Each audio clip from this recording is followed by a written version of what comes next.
Ladies and gents, boys and girls, welcome Monday, January the 8th, 2024. Hope you are all doing well. Chris Phillips here, your host of SEC Unfiltered, and happy game day to you all. The final college football game day until late August as Michigan and Washington do battle tonight in the national championship in Houston. Guys, we have got a lot to get into, a jam-packed show for you all here on this Monday, kicking off this week. Appreciate you guys being here with us. I see Travi, Ethan, K, Bruce, what's going on? Also, those in the Discord, those on social media. Appreciate you guys, whether you're watching us on Facebook, YouTube, X, whatever it might be. Cannot say thank you enough, guys. We got a jam-packed show. Like I mentioned, lots to get into here on this Monday. Of course, guys, we're talking about everything that happened over the weekend on the hardwood, talking SEC basketball, talking SEC hoops. Some really interesting results, right? South Carolina emerges and beats Mississippi State. Ole Miss, they took one on the chin, man, on Rocky Top. By the way, speaking of Rocky Top, Tennessee, my goodness, the beast of the SEC on the hardwood. Kentucky as well with a nice gritty win, right? Bama survived a scare at Memorial Gymnasium. And then there's Arkansas. What on God's green earth is wrong with Arkansas hoops? Anyways, we'll talk about all that, guys, much more. We'll recap the weekend that was. Also, I want to hyper-focus on the Arkansas Razorbacks and just what's going on with Eric Musselman's team. Also, guys, we'll look at the latest transfer portal rankings. There was a lot of movement over the weekend. I posted the top 10. Even from then to now, lots of portal movement that took place, guys. We'll just kind of try to make sense of it, what it all means. Quinshon Judkins still in the portal. Will he come back to Ole Miss? Will he go to Ohio State where he's visiting? A lot to update there. And, of course, guys, end of show. We will take your questions, your comments, your voicemails as well at 843-790-3377 as I want you guys to be a part of the show. Also, guys, we're kicking things off. Our good friend Blake Ruffino of AYS Sports, as he took the time to chat with us, update us on all things LSU Tigers. Lots going on right now with the Bayou Bengals, and again, appreciate Blake taking the time. He is a legend in his own right, guys.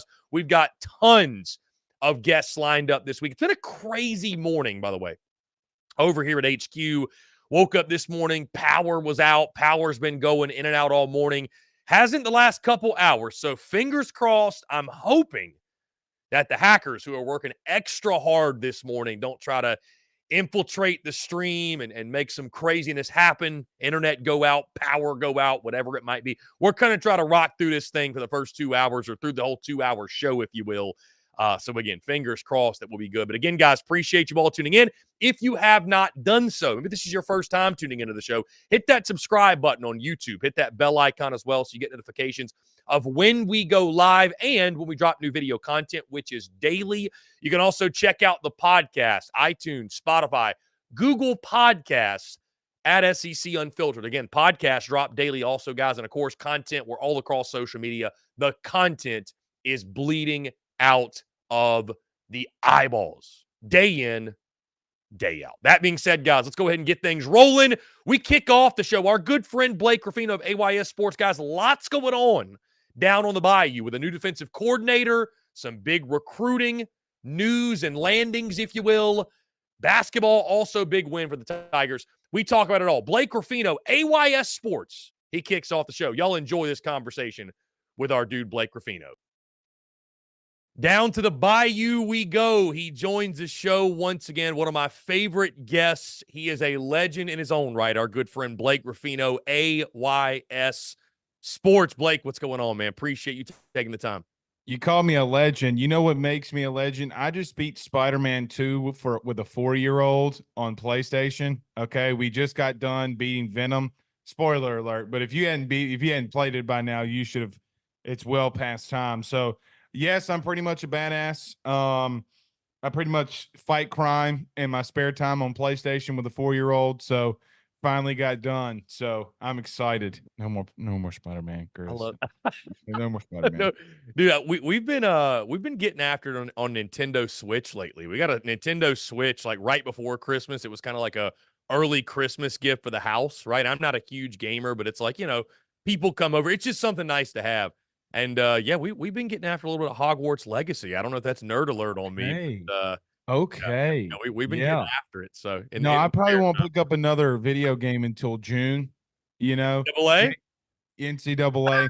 I'm just going to let you know LSU is going on a 75 game winning streak. Okay. We're winning 5 straight national titles. It's going to be glorious, to say the least. I am going to, the first thing that I'm going to do, Chris, I don't know about you.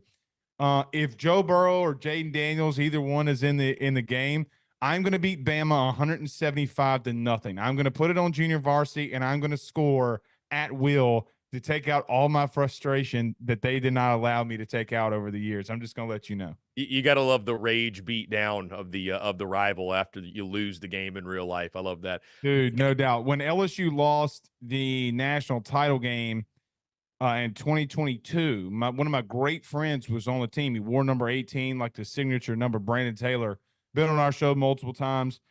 I went home from the game and I put it on junior varsity and beat them 217-0. Now, you may ask yourself, what happened next? Well, the problem with that is you're technically, if you score 200 points on an opponent and they do not score, you technically lose, and it's a glitch in the 2011 game. So, I lost and then got even more bad and threw a controller. So, just make it 199, Chris. What was the greater number? Touchdowns scored by you or beverages consumed while playing the game? Well, I didn't consume a beverage after the game. I consumed too many beverages at the game. I was so depressed. Like, I had such the best buzz going. Like, when you get the perfect buzz, like you're right there, and maybe you should get like a thing of water, keep the buzz going. I was there entering the game. As soon as we did not pass the 50-yard line at halftime, the buzz was gone. I just lost all feeling of emotion. And why are we reliving this? I don't even want to. I brought this up. What am I even doing? I was about to say you brought it up. I didn't even know. I know. Nevertheless, Bama's going to get their asses kicked. I love that. I love that. On happier notes, Blake, really quickly, I didn't even have this on my notes because obviously the ReliaQuest Bowl is behind us. LSU beats Wisconsin. But I'm curious, what was your happiness level after LSU wins that game? Because we hear obviously all the time, bowl games don't matter. And if LSU lost the game, I mean, would we be thinking about the Tigers much differently right now? Not necessarily, but I mean, for you, is winning a bowl game still a big deal? Is it something where, because it was a thrilling game, obviously, a thrilling victory. There were positives like Garrett Nussmeier shining in that game. But I mean, for you, where does that sit in regards on the scale? Did it really move the needle for you in regards to definitely? Look, if LSU played Forrest Gump in a ping pong tournament, I would be like, have emotional ties to it. But it just comes down to a fact, yes, because mainly it's more so that a torch was passed from Jane to Garrett that I was more happy with. I was more happy for the play calling offensively, but just that, Chris, in today's world with gratifying yourself now, right? Like, always gratifying, like, hey, I'm not starting, so I got to leave. And Garrett Nussmeier going out there for, being here for 3 years, throwing for 395 yards in his first ever start, and being down 14 twice and coming back and winning. Like, as bad as this season was, Chris, like, is the worst thing that can happen under Brian Kelly 10 wins? Like, is that the lowest point? Because let me just tell you something. If that's the lowest point, then I'll take it. Like, if that is playing in the Rudy Poo Tech Bowl, okay, if that is the lowest point, I will take it. Now, he can't stay at that point for long.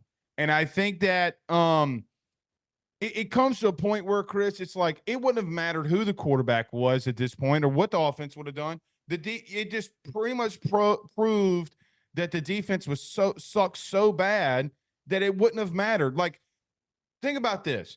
LSU went down to Wisconsin 14 points twice. That means that Jane Daniels had to be perfect every week. it just symbolized why for me, and there's been a lot of chatter. Well, should Jaden Daniels have won the Heisman? And I'm like, shut up, And so was I happy? Yes, but I think it showed that Brian Kelly has brought in a good semblance offensively, or good system offensively, the way they're recruiting, the coaching, and that doesn't stop, And so if they could fix the defense, maybe they would, maybe they would have been playing tomorrow or tonight. Maybe they would have been playing tonight. So, nevertheless, yes, I was excited.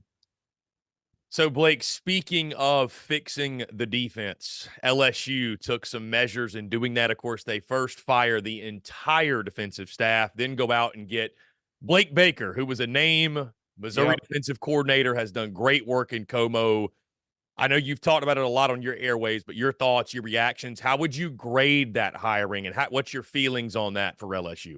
Yeah. So, Chris, and I said this the other day, and I went against my own judgment, but I don't ever think any hire is a home run hire unless you have like South Carolina fans, like if Dabo would have gone to, anywhere else, like Dabo's a part of that. Brian Kelly's a part of that. Obviously, Nick and Kirby is a part of that. Maybe even Harbaugh to some extent. Like if you hire Harbaugh, I think that's a home run type of hire. Brian Kelly would be the only thing that would sway me for that. But Blake Baker, it's borderline for me because, Chris, I think that he got completely ridiculed for a Manny Diaz defense in Miami. And look, Miami is a culture thing. How many good coaches that have won elsewhere are you going to allow for maybe to say it's maybe us? Maybe it's Miami that may be a problem. So he comes to LSU in 2021, and there was a linebacker named DeBone Clark who should have won the Buckets that year. Went from probably even looking like he played on this last year or this year's defense to the starting middle linebacker for the Cowboys. So the legend for Blake Baker grew, Chris, well before this ever happened. So when he gets fired in the Brian Kelly, changeover with Ed, he obviously goes to Missouri. And man, when he started having success, the fans down here started getting pissed off because you had the dude here. Look, he calls a really aggressive style of defense. And I think when, over the last 2 decades, LSU has been known for one thing. It is being really good defensively. Now, Chris, it feels like the culture changed. Like, oh, LSU's you better keep up with them because they're going to score ad nauseum. I just want to get back. Chris, I'm not telling them to be a top 10 defense. I'm not asking for that. I'm not even really asking for them to be a top 20 defense. If you give what LSU is going to be offensively in the way that they're recruiting a top 25 defense, they're going to be in the playoff every single year. Okay. Every single year with the expanded playoff. It doesn't matter what their schedule looks like, who they play. They're recruiting at too high of a level. Maybe they drop games here and there that's going to happen. Sure. But I think Blake Baker fits exactly. He knows the culture. He can recruit. And look, I'm not a massive recruiting guru, but and I will say this, recruiting fuels the dreams of champions. And the last 4 defensive coordinators we had here didn't really put a massive emphasis on it. There are dudes that grow on trees around here that can play. Go get them. Okay. So that is more so, not so much as the play calling, but he fixes the culture because I'm sure, and you tweeted this, I think, Chris, when Mekhi Wingo, the leader of the team, not the defense, the team, is so dismissive of your defensive coordinator, Matt House, the first thing that he's got to do is change the culture of that entire room. And then the play calling is what it is, right? Like that's going to be what it's going to be. But I think that him recruiting and building a different culture is going to change things right when he walks through the door. You got dudes like Harold Perkins who's like, oh, he's coming back. Oh, you mean the guy that I wanted to commit to but got fired, right? So yeah, I like Blake Baker a lot. His wife is from Mandeville. She played soccer at LSU. It's a good fit, and I don't say that often. I hate that word, but it is just from a overall the three pillars of what I like for a coordinator. He hits all three of those pillars. Blake, how quickly are you expecting the turnaround for the LSU defense? The LSU defense, like you said, go back to looking like a defense we're used to seeing in Baton Rouge. And do you think the biggest changes happen more quickly for, do you feel the effects of recruiting first? Is it schematically? Do you think the scheme's just going to be night and day better? You mentioned culture. Like, what do you think sets in first and inevitably gets LSU off the mat sooner rather than later, if you will? I don't think scheme will change. I think they're going to be more aggressive because that's just how Blake Baker does things. But I think, Chris, that we're not going to look at an LSU defense just dudes lollygagging. Like, oh, well, Ole Miss is going to score again. And they're jogging, running after Quinshon Judkins. I literally wanted to stone cold Steve Austin, DDT that thing, go full, rock bottom on my TV when you got dudes jogging on the field. I think it's just that. Like, Chris, if I see a culture change, I know everything else will be inevitable, right? Like, everything, because you got the dudes, man. I mean, like, I think they've recruited well enough at positions. Now, they got to get better in some areas, like interior of the defensive line. They got a 5-star in Don McKinley that comes in. I don't think that it's always LSU just lacking talent. Like, I never necessarily believe that completely. But I just want to see them go out there and knock somebody's head off. Like, I'm old enough to remember when I go to a game and you got the entire defense like in your face, in your grill, and nobody wanted to come to Baton Rouge because if you catch a pass and your head's not on the swivel, Chris, you're gonna get knocked out. Like, they're gonna kill you. And maybe you don't do that, but I want to see you knock somebody's, like, go full-fledged. Where people commonly get mistaken, at least in my opinion, sometimes, Chris, tackling's a want to.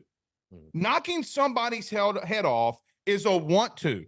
Do I want to put my face mask in your chest and make you rethink about catching that football? Or if you're from a defensive lineman standpoint, hey, man, you're going to put your outside hand on my hip? Well, I am going to rip your shoulder blade off with a rip move to get to the quarterback. Those are small things that you can see. Again, top 50 defense, maybe. That's not necessarily in year one. I don't really care about that. I care about, are there plays that you're going out there if a dude's going across the middle and you knock his head off? And I know in today's society that comes off in a completely different light, right? Like, oh, well, you can't do that. That's targeting. I don't give two Rudy Poos. I want you to get back to the culture that was built here. Chris, 2011 LSU defense, we were talking about it earlier. 29 dudes were drafted that played on that defense. 29 rotational pieces too, clearly. 29. You want to know how many of them were first-round picks? 13 of them were first-round picks. Because were all of them first-round talent? No. They will tell you they were not. But did they play like their hair was on fire? 1,000%. You got 7 defensive linemen that get drafted mainly because they take no for an answer. The effort is there. So maybe I'm on my soapbox, but defensively, you have not, even in 19, when you won a national title, you were so bad. John Rice Plumlee just scored another touchdown, and it's not at UCF. It's when he was a freshman at Ole Miss and scored another one on. They ran the ball for 300 yards. Sorry, I'm on my soapbox, but it's just, you have not been good in 5 years. I never thought that I would have seen a day where LSU offensively could not be stopped, and defensively they're softer than Sharman. I was going to ask, Blake, as happy as you are about it right now, who do you think's happier, you or Harold Perkins Jr., who I would say was probably one of the most misutilized players in the country this past year? Got to be him. I mean, I put out a tweet, the viral thing of the guy in the courtroom, like, like leaping over. I said, live look at Harold Perkins in 2024. And it's that video, of like him. He's the biggest person it changes for, Chris, clearly. Like, because I just don't. Now, Blake Baker had a really good eyes view this year because Harold Perkins had the interception that changed the game and LSU winning that in Como. But I just don't see a world where he doesn't get him in a better position. Like Blake Baker's. Let me tell you what kind of guy Blake Baker is. If Brian Kelly says, like, hey, I want to utilize him like this, and if Blake Baker sees that or feels like he shouldn't utilize him like that for his defense, I know that Blake Baker, it's not necessarily even an argument. He can win the discussion of why he wants Perk to do X, Y, and Z. And I guarantee you it's not going to be playing in the slot. You had a linebacker, Chris, playing in the slot. A linebacker. A dude that, is he faster than everybody that maybe that's on that defense? Okay, cool. Speed's not everything. He's never covered a dude in his life. You asked him to go out. And what's even crazier, he tied his sack record or sacks from a year ago, but the impact was different, mainly due to the fact of like how they utilized him in 22. Sometimes, Chris, you just have football players and you got to be creative enough to do things to send him. I think ultimately I believe that Brian Kelly doesn't want I don't want to say he doesn't want anything to do with the defense. He really doesn't. And he said as much. Like I want to run my offense and be a CEO, okay? I can do that. But I need somebody that can run the defense so that I don't have to be hands-on. What nobody has talked about in the country, Joe Sloan, the coordinator, Jane Daniels is quarterback coach, Jane Daniels himself clearly and should all have gotten credit about Jane Daniels' leap. Brian Kelly has gotten none of it. Why? I have no idea. But he was a big part in that because he has his hands on. Chris, we go out to practice. He gives us 45 minutes for a practice one day. He doesn't leave the quarterbacks, not once. He needs somebody like Blake Baker to utilize a guy like Harold Perkins that can get him to the quarterback, which is what he's the best at. And that is the biggest weakness at LSU, not Harold Perkins, that you're not getting to the quarterback. Chris, we have a team playing in the national title. As I read this off on Ruffino and Joe, as our good friend Josh Pate would say, paper pop. They're 121st in the country in passing yards allowed. They're playing for a national title. It's not always you can give up yards in the air. If you're soft as Sharman up front, you're not going to win anything. They got to utilize Perkins better to start off with. You mentioned that national championship game, Blake. Let's go there. Before I do, there's a lot of speculation that after the game tonight that Jim Harbaugh will depart for the NFL. I know you talked about this a lot on your show, but I'm curious to ask, are LSU fans concerned that Brian Kelly may head to Michigan if that position opens up? I think that what LSU fans, where their mindset is because of the guy who said it, and because he's been wrong very viciously the last 3 weeks, that they don't believe it. I'm not in that camp completely of that there's no possibility that Brian Kelly would not go to Michigan. I do think a good agent will never close a door that if Brian Kelly did want to go back to the Midwest, okay, sure, right? Like, do I think that there's an opportunity for that to happen? Yes.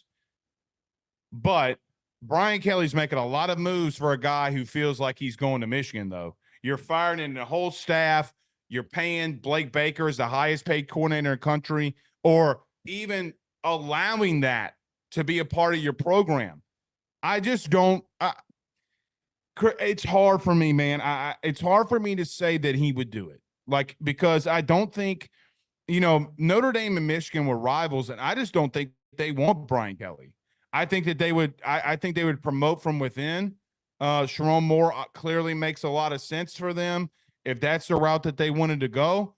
I just don't know if I see it, but I don't think it's Michigan that I would be worried about as much as I would be like, hey, if it's out there, then that means that he's always going to keep the door open. So if it's not Michigan, is there somewhere in the NFL like New England, him going back home?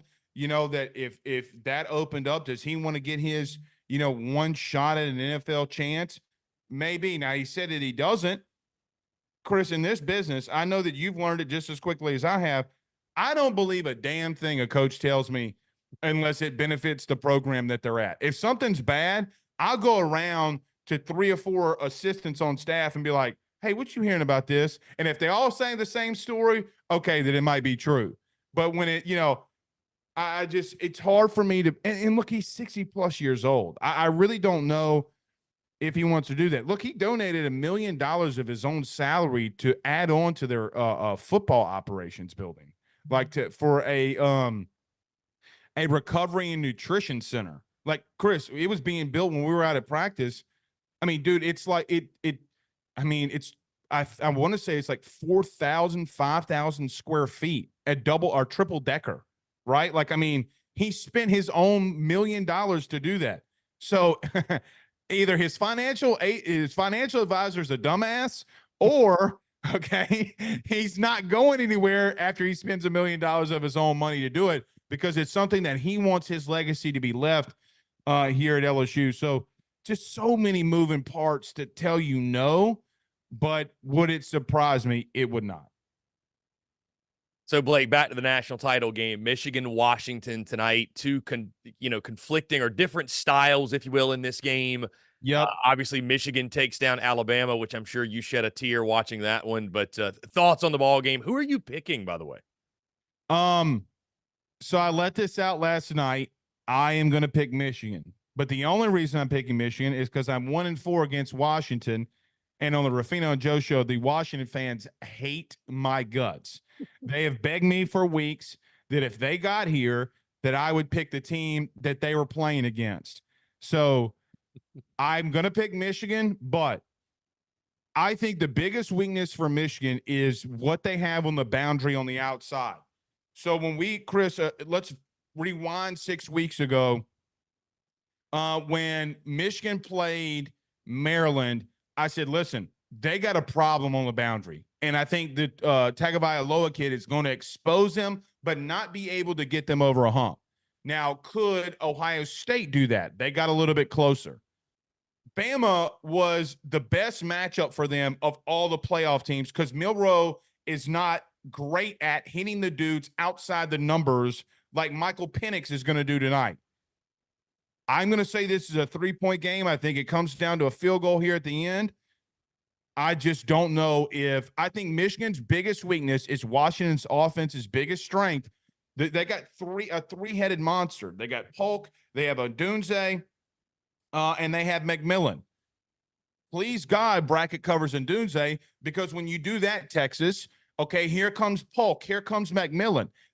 Chris, when I'm watching the film of that game the other day or last week, they're bracket coveraging Odunze. We don't want the best receiver on their team to beat us. Well, they got 970 other trees out there that can run, in mammoths, okay, that can run out there and just absolutely go off on you. The question would be, will Washington be able to sustain what Michigan does up front? They got after Milroe a lot. Can they run the football? I think are big questions. I don't know if it really matters, because I think they can throw it all over them on the boundary and they won't have anything to do to stop it. But I think Michigan ultimately is able to hold on to the football long enough, pound, and get over the hump. It's like when you're in a ballroom, the guy says, hey, are you a boobs guy or an ass guy? This is kind of like what I think. Are you an ass guy or are you a boobs guy? Are you a pounded guy, on the ground, pro style, or are you just going to open it up? So maybe that's a bad analogy, but I like it a lot. Well, I know you're hoping Michigan gets the dub too, because if Washington wins, you got to sit through an entire offseason, even more of the Michael Penix Jr. should have won the Heisman chatter.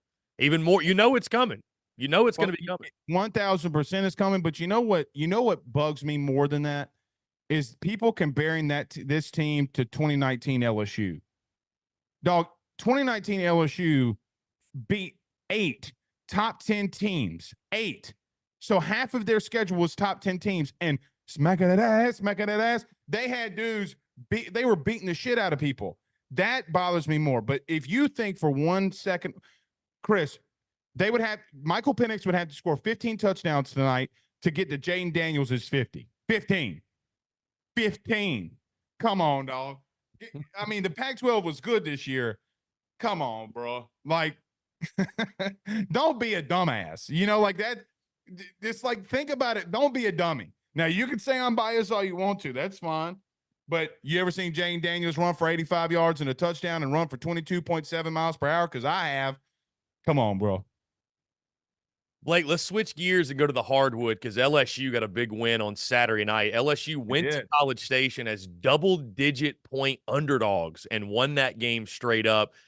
Thoughts on the Bayou Bengals this year? I mean, what's the optimism level? I know LSU is a team that's considered, I think, dare I say, bottom of the barrel of the league. No I'm those are others' words, not mine necessarily, but that's where they've been picked, right? So what you saw maybe on Saturday night, and just maybe thoughts on this LSU team of, do you think they can surprise? Do you think that was a one-off? The SEC seems kind of wacky this year too. I mean, Texas A&M obviously is figuring it out.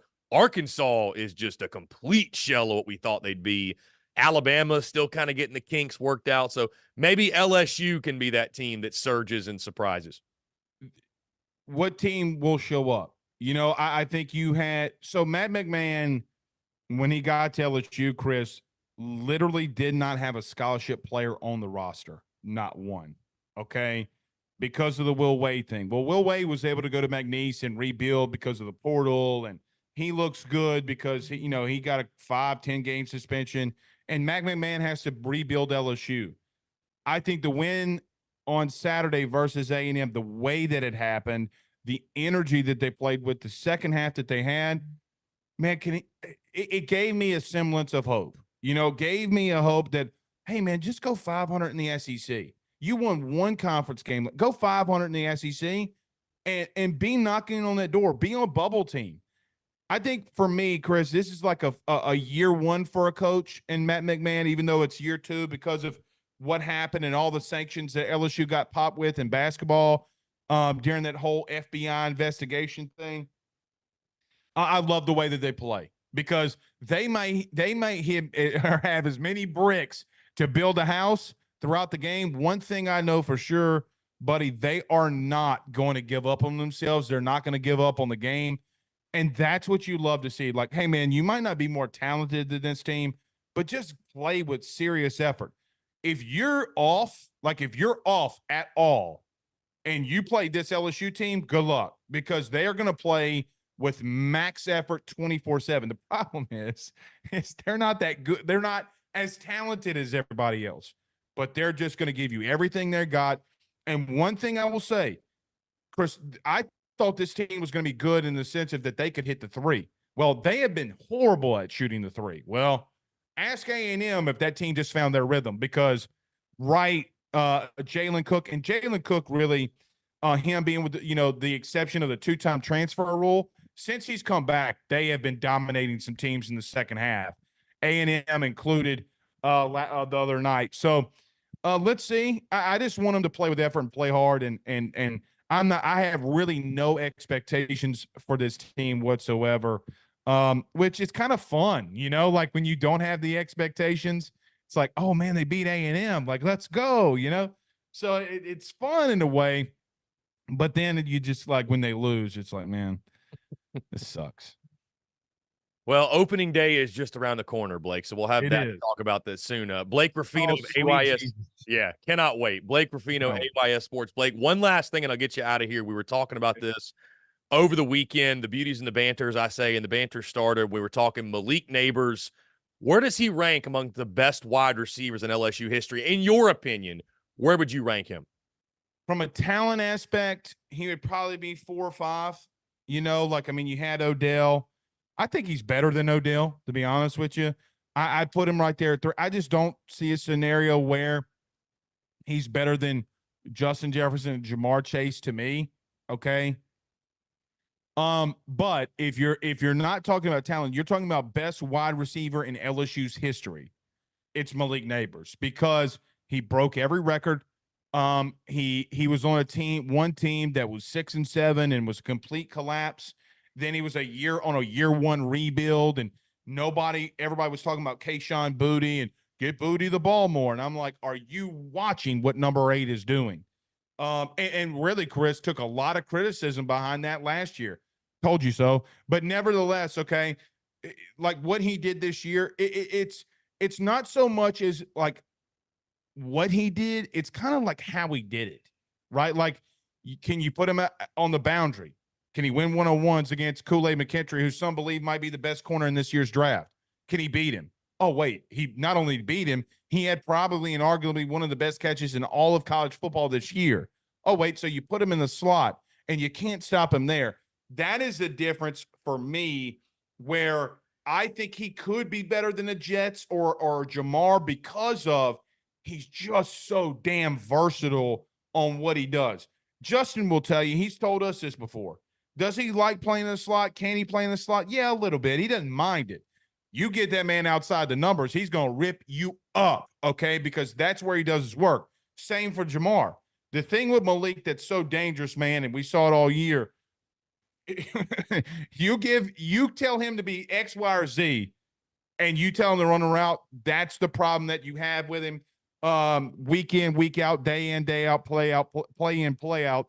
So top 3 talent, number 1 from a career in history. Blake, it's always a pleasure, my friend. I appreciate you taking the time. You're a legend, and looking forward to doing this again soon. I'm ready for baseball season, man. I got to tell you, I went out there. You know, you think you got a guy in Paul Skeens that throws 102. You'll never see it at LSU again. Then I go out there for a scrimmage, and they got a lefty kid that's throwing 101, and I'm like, oh, Jay Johnson, we are not worthy. We are not worthy. Okay, so 40-something days here, Chris, until the opening pitch, and I am so excited. They just put up the Intimidator, which we got to get you to Alex Box this year. Okay, we got to get you here, because in right field is what we call the Intimidator. It's got all the national titles that LSU has won. And I'm going to tell you, when that place is rocking, it is one of the best atmospheres you'll ever be in. We got to get you there, buddy. We got to get Alex Box on the calendar, no doubt. We'll be in touch with that. Blake, you're awesome. I appreciate it. See you next time, buddy. Blake Ruffino, AYS Sports. Appreciate Blake taking the time, guys. It's always an electric conversation when Blake takes the time to chat on the airwaves, guys. We're going to jump into a quick break. On the other side, the national championship is officially tonight. Michigan, Washington, the final college football game of the 2023 season, guys. I'll give my final thoughts on this game. Obviously, we've previewed everything. We broke everything down. We'll discuss it. We'll talk about it a little bit more as we close out the 2023 college football season, guys. All that and more on the other side of this break. You're tuned in to SEC Unfiltered Live. Yo, you think Dallas' Power 4 gonna drop 30 tomorrow? Boy, you tripping. Did you see his mom made a post about going to the game? What? Hold up. His mama gonna be there? He's been averaging like 34 points a game when she's there.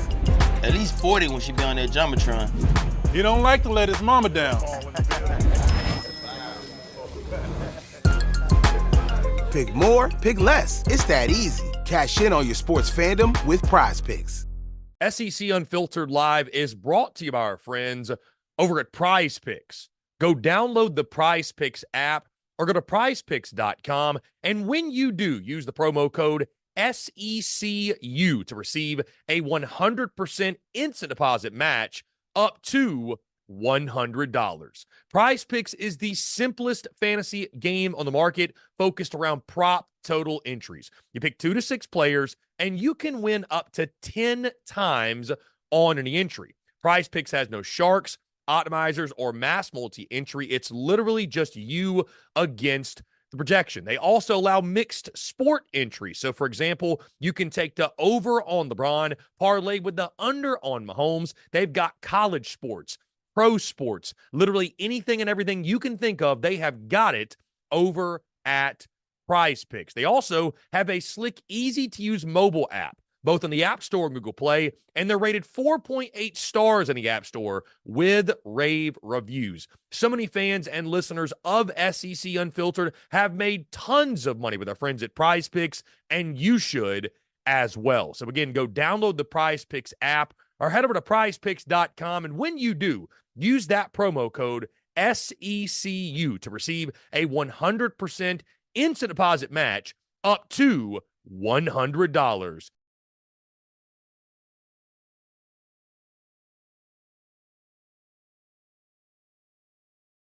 We're also brought to you by our friends over at MyBookie.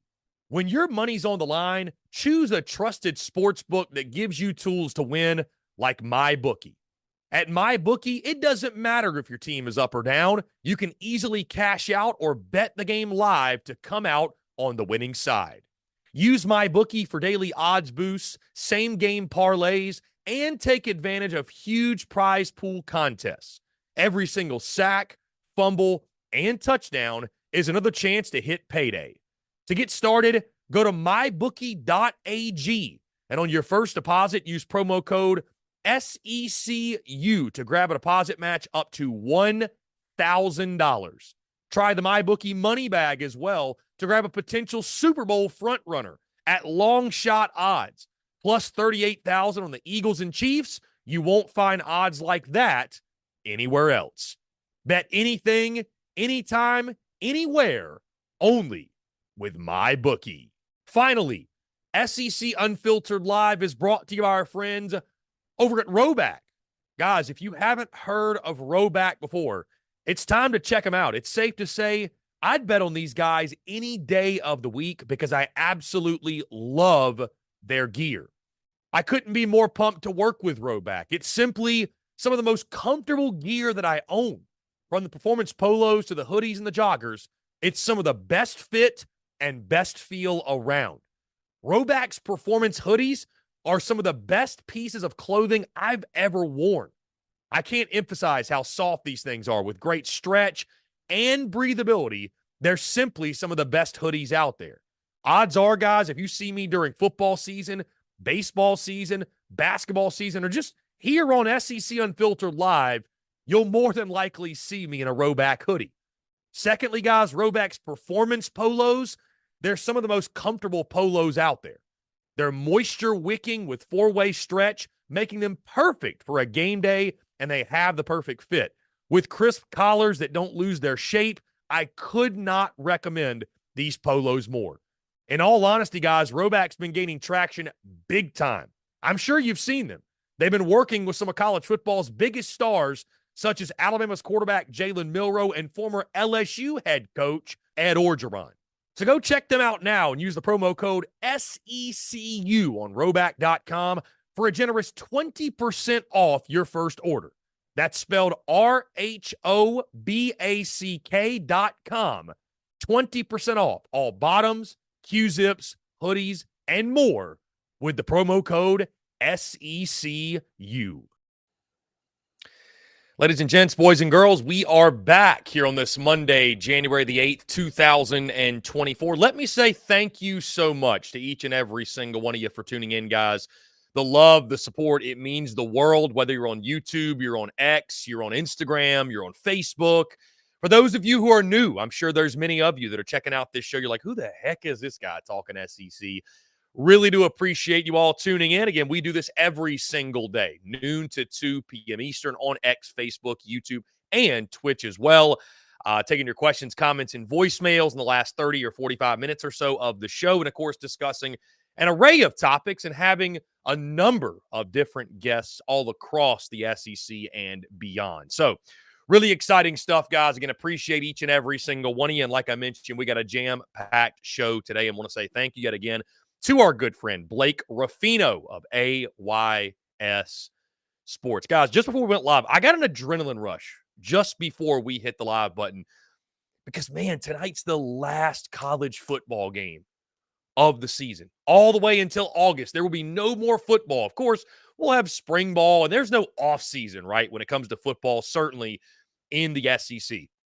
But the last game to be played on the field happening tonight. It's always exciting.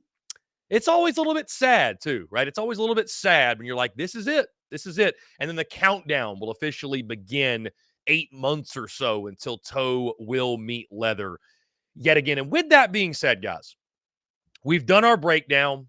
I've locked in my prediction. Some final thoughts here on the national championship, as it is national championship game day, Michigan and Washington tonight in Houston, Texas. Those two doing battle for the ultimate prize in college football. Guys, I'm expecting an all-out classic, right? There's been a lot of talk over the last week or so about, what's the excitement level for the national championship? There's no SEC team, of course, in the title game. Are people going to be fired up? Are people going to be excited? I think the excitement level, believe it or not, is still there. I think it's just a different kind of excitement to where I'm almost intrigued to see what does a national championship without the SEC look like, because we've become so accustomed to seeing Alabama and Georgia and kind of the typical few LSU, the typical teams in the national championship one way or another. Now we've got this new flavor, right? Just because it's a different dish doesn't mean it still doesn't taste good, right? I am expecting an all-out classic. You got two contrasting styles. You've got Michigan, who wants to run the football, ground and pound, not ask J.J. McCarthy to do too much, and has that elite defense. On the other side, you've got this West Coast high-flying, throwing the football down the field, spread them out, finesse, if you will, type of offense, this offensive attack. I'm really fascinated and intrigued to see which of those prevails. But, guys, I think it's going to be an all-out classic. Truly, I do. It's a shame that this was the last season of the Pac-12, and what a way for the Pac-12 to go out, obviously sending Washington, an undefeated Washington, to the national championship game. Believe it or not, guys, this will be a conference game next year. This is going to be a conference game. So that just goes to show you the conference realignment and how crazy college football is and the shuffling that's going on within the conferences, if you will. Really excited, though, guys. And again, I think this game truly is going to be an all-out classic. I think you're going to see Washington land some blows. I think Michigan land some blows. My pick is not changing, by the way, here on game day. I still do feel like Michigan is the pick. They're at least my pick. I think they are the team of destiny, which sounds crazy when you think about everything that Michigan has gone through and dealt with. But it just feels like the stars have aligned for them getting to this point that they're going to finish the deal. But I would not sleep on Michael Penix Jr. at all. Betting against him is a risk in its own right. And I think that's going to make for a fantastic game. Now, on the Michigan side of things, guys, is this Jim Harbaugh's last game at Michigan? A lot of speculation. Is Harbaugh going to go back to the NFL? Does he want to continue building his legacy or continue building with the Michigan Wolverines? I think this is win or lose Jim Harbaugh's last game at Michigan. I do. I think his tenure there is over. I think because of the headaches that have been caused by the NCAA, which you think about it, guys, the levels of success that Jim Harbaugh has had, especially if they win tonight, right? Especially if the Wolverines win tonight. The levels of success he's had all throughout his career, NFL, then he comes to Michigan. He's a Michigan man. He played quarterback at Michigan. If they win tonight, guys, I think you look at it with the way the NCAA is bearing down, with the way it almost seems like they are, and I'm not saying that it wasn't deserved, but they're almost like picking on Jim Harbaugh in Michigan all throughout the season, from the cheeseburger thing to the sign stealing scandal to him getting suspended half the year. Like the NCAA, for everything they're not, they're worthless most of the time.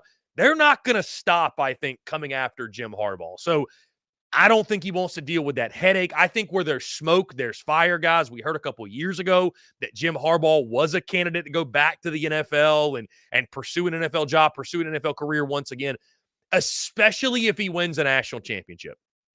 I think you look at the situation, you say, you know what? I've reached the pinnacle. I've reached the mountaintop. There's nothing else that I can do at Michigan that I wanted to do. And I'm not trying to speak for Harbaugh, but just putting myself in those shoes. There's nothing else that I can do. There's nothing else we can do here that we did not accomplish. We reached the peak of the mountain.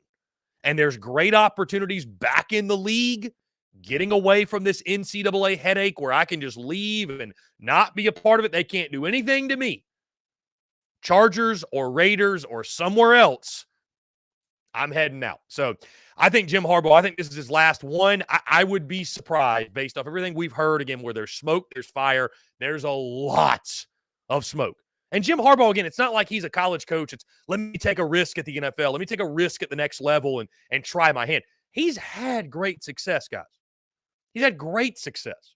So I do think this is Jim Harbaugh's last game at Michigan. I think we will see him make a return to the NFL. Now, we spend so much time talking about Jim Harbaugh. How about the job Kalen DeBoer has done at Washington? I mean, I think that really, it needs to be recognized. And examples like Kalen DeBoer, the Arizona head coach, maybe Josh Heupel at Tennessee. There are others. Brian Kelly at LSU, right? We preach, or we want to preach, patience in regards to head coaches and giving them time to build their program and instill their systems and get their staffs figured out. There's a couple of cases, though, that really go to show that if you get the right guy, you don't need 5 to 6 years to guys to get it going. And I'm not saying that's a foolproof system. We've seen the other way. We've seen Mark Stoops at Kentucky. Heck, we just saw Eli Drinkwitz at Missouri rattle off an 11-win season, right? And before that, he was 5-6, 6-7, 6-7. Like he was pretty mediocre during his time at Mizzou. But Kalen DeBoer is an example of when you get it right, when you get the right guy in there, when you get the right fit, you could do something crazy like go to the national championship game 2 years after going 4-8, which is exactly what Washington is doing. We've spent so much time talking Jim Harbaugh, man. Kalen DeBoer has done such a great job with that program, turning them around, building the talent, right? Recruiting locally, going out and getting Michael Penix Jr. From Indiana. They've done such a good job, and I cannot wait to see it play out on the field tonight and their opportunity to win the ultimate prize. Now, there's been a lot of talk, by the way. Let me go to this because I know that our good friend Josh Pate, he did a segment yesterday on his show talking about, he was asked about is the national title game illegitimate without an SEC team in it? And of course, he shot that down and said that the national title absolutely is legitimate. And I'm going to echo that as well. It is. This is a legit national title. Michigan and Washington earned their ways there. With that being said, I asked this question, though. Do Georgia fans have a legitimate gripe? I know that we love that, especially in the 4-team playoff, the BCS era, college football's regular season is so great and that it serves as its own playoff. But I just can't help but think, guys, that, there's nobody watching that national title game tonight. There's nobody who's going to be kicking themselves more than Georgia fans.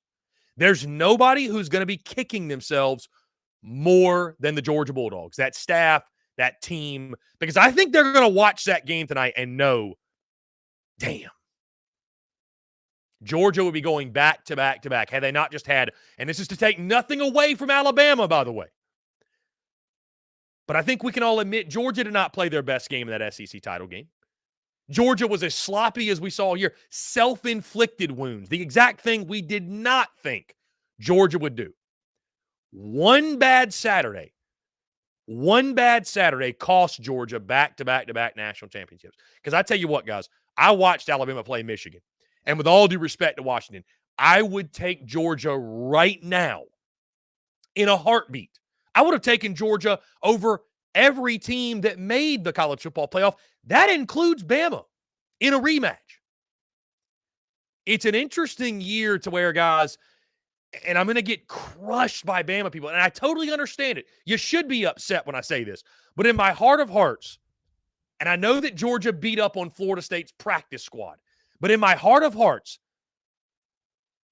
I sit here today and think the best team in the country isn't playing for the national championship tonight.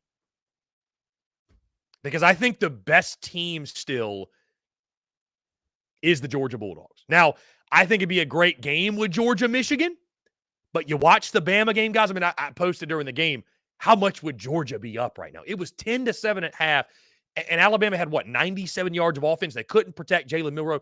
You give me that Georgia offensive line.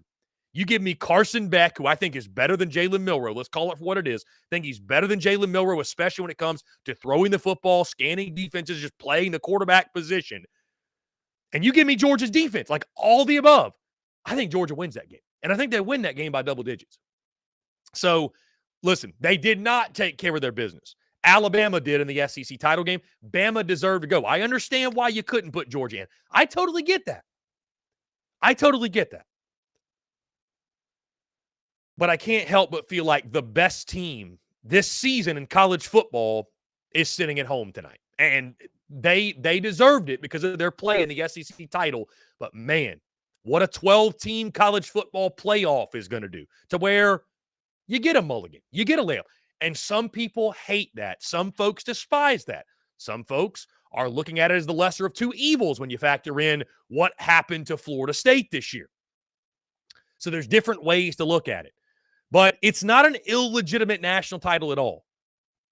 But maybe the best team isn't even playing in the game, that being the Georgia Bulldogs, who I think, and you can go to Vegas right now, would be favored over both. Would be favored over both the teams. Would probably be favored over Washington, maybe by double digits. So, guys, that being said, I mean, this feeds right into my next point is why I'm so excited for a 12-team college football playoff. Because all these questions we're not going to have to ask. We won't have to ask. I'm excited for the games to be decided. And this is the end of an era tonight, by the way. End of an era. I am so excited to see these games, to see all of this determined on the field. You can sit here and tell me that the regular season's a playoff, all that jazz, whatever.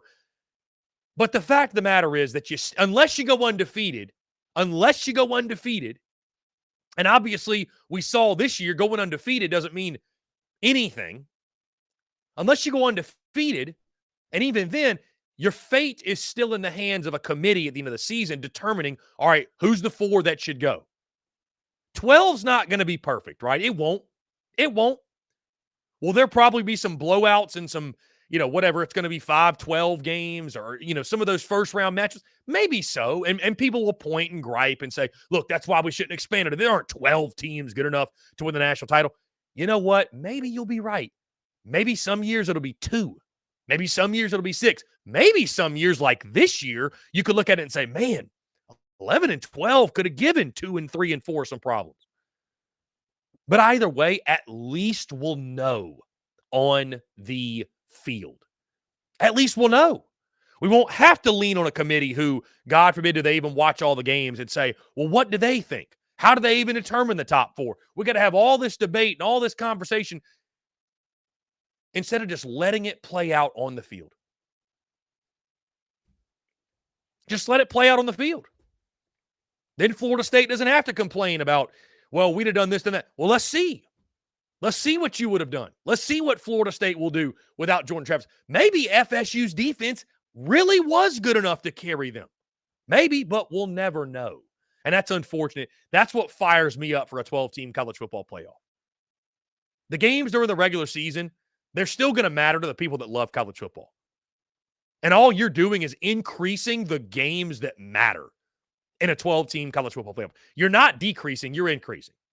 Just because you take a safety net away for the top 6 or 7 teams in the country, that doesn't mean the other 99% of college football is ruined like so many people want to imply.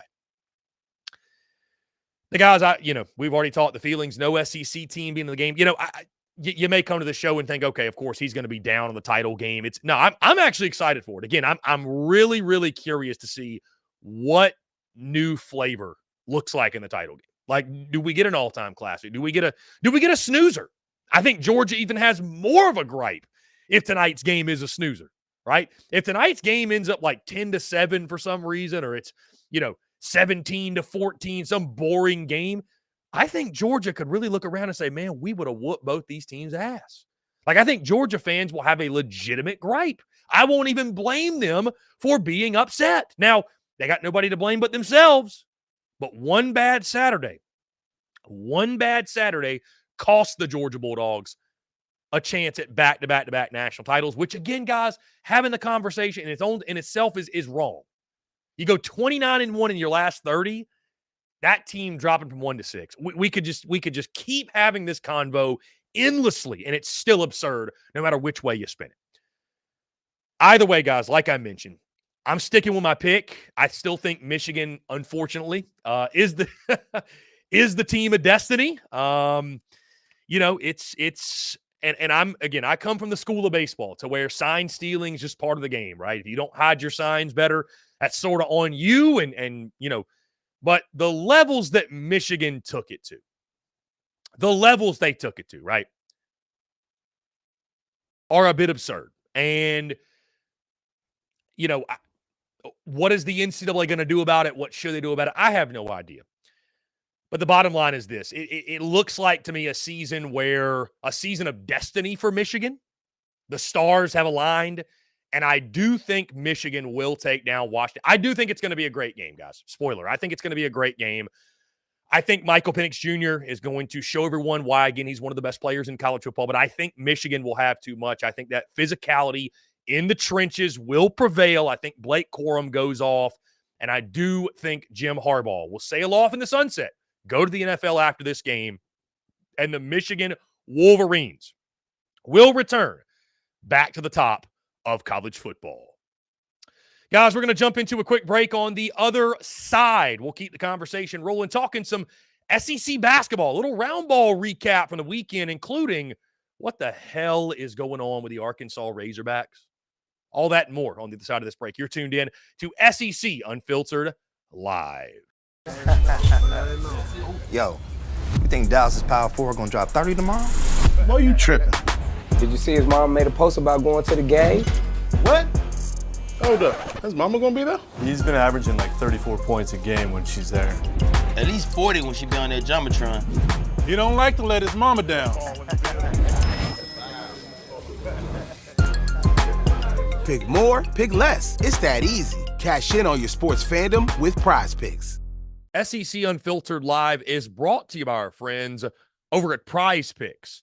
Go download the Prize Picks app or go to prizepicks.com. And when you do, use the promo code SECU to receive a 100% instant deposit match up to $100. Prize Picks is the simplest fantasy game on the market, focused around prop total entries. You pick 2 to 6 players, and you can win up to 10 times on any entry. Prize Picks has no sharks, optimizers, or mass multi-entry. It's literally just you against the projection. They also allow mixed sport entry. So, for example, you can take the over on LeBron, parlay with the under on Mahomes. They've got college sports, pro sports, literally anything and everything you can think of. They have got it over at Prize Picks. They also have a slick, easy-to-use mobile app, both in the App Store and Google Play, and they're rated 4.8 stars in the App Store with rave reviews. So many fans and listeners of SEC Unfiltered have made tons of money with our friends at Prize Picks,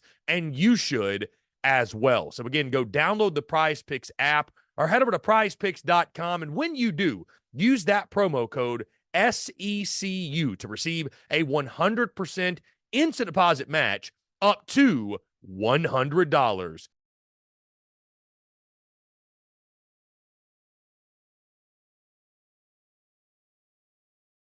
We're also brought to you by our friends over at MyBookie. When your money's on the line, choose a trusted sports book that gives you tools to win, like MyBookie. At MyBookie, it doesn't matter if your team is up or down. You can easily cash out or bet the game live to come out on the winning side. Use MyBookie for daily odds boosts, same-game parlays, and take advantage of huge prize pool contests. Every single sack, fumble, and touchdown is another chance to hit payday. To get started, go to mybookie.ag, and on your first deposit, use promo code SECU to grab a deposit match up to $1,000. Try the MyBookie money bag as well to grab a potential Super Bowl frontrunner at long shot odds, plus 38,000 on the Eagles and Chiefs. You won't find odds like that anywhere else. Bet anything, anytime, anywhere, only with MyBookie. Finally, SEC Unfiltered Live is brought to you by our friends over at Roback. Guys, if you haven't heard of Roback before, it's time to check them out. It's safe to say I'd bet on these guys any day of the week because I absolutely love their gear. I couldn't be more pumped to work with Roback. It's simply some of the most comfortable gear that I own. From the performance polos to the hoodies and the joggers, it's some of the best fit and best feel around. Roback's performance hoodies are some of the best pieces of clothing I've ever worn.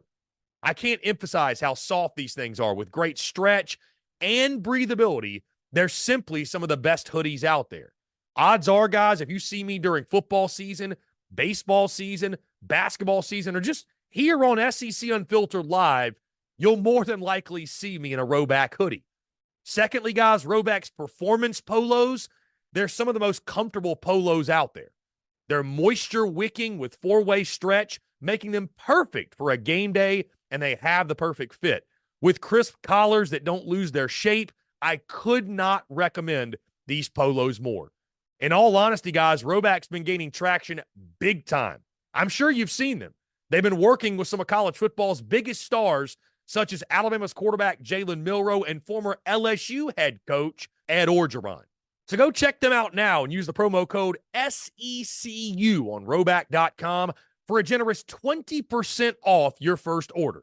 That's spelled RHOBACK.com.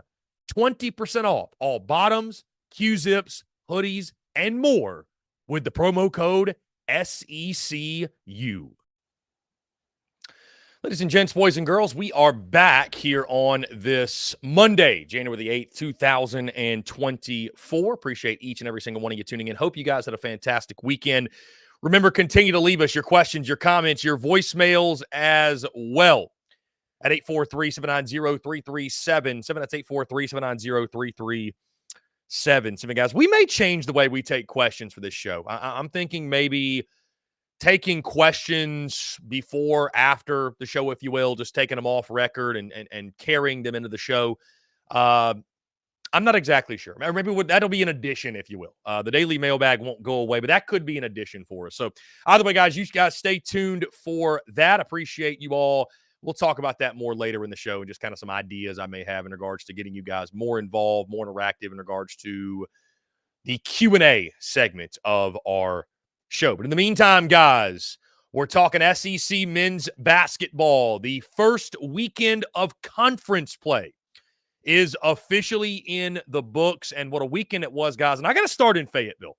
Did y'all see Eric Musselman's press conference after the loss of the Auburn Tigers? A man that was frustrated. I mean, it just flat out just has, I got no answers. I don't know what to do. I don't know what's going on.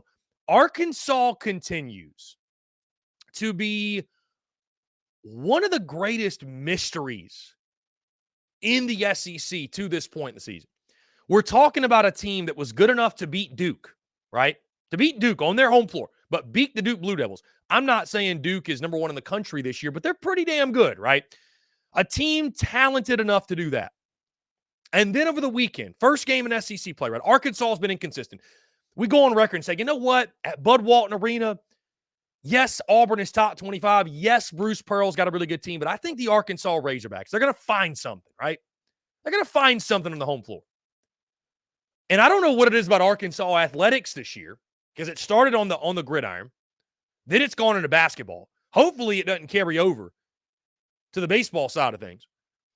But Arkansas and getting blown out at home, those are two things, or that's something that just seem to be happening, right? Arkansas and getting blown out at home for whatever reason. You look back at football. And by the way, to the Auburn Tigers, might I add. It's like deja vu. It's just a different sport. Auburn crushes Arkansas on the football side of things. And then this game over the weekend. Again, I picked Arkansas in the upset. I thought Arkansas plus 2.5, the home dog, great pick. 83-51 was the final.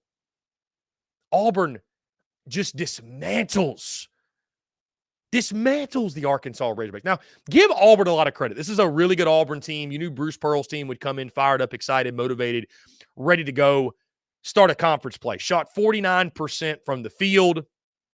They were fantastic from three, shot 39% from there, led by Baker Mazzara. A lot of different guys contributing. Broome with 14 points. Baker Mazzara with 16 points, by the way. Williams and Donaldson with 11 points.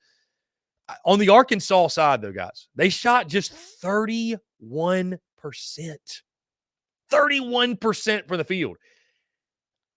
And I think, we've been waiting, and it's like, okay, Arkansas is going to get it going. They're going to figure it out. There are 17 more SEC games. So, guys, they very well may get it together. They very well might figure it out.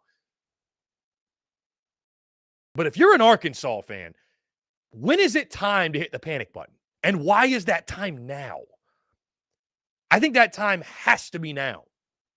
Because you look at this team, you look at the talent, but you look at the way it's played. Then you watch Musselman in his post-game presser on Saturday, and where is the disconnect? Where is – because it's one thing if you lose by 2 or 3 and it's a last-second basket. Man, hey, listen, it happens. It's the SEC. It's a tough one.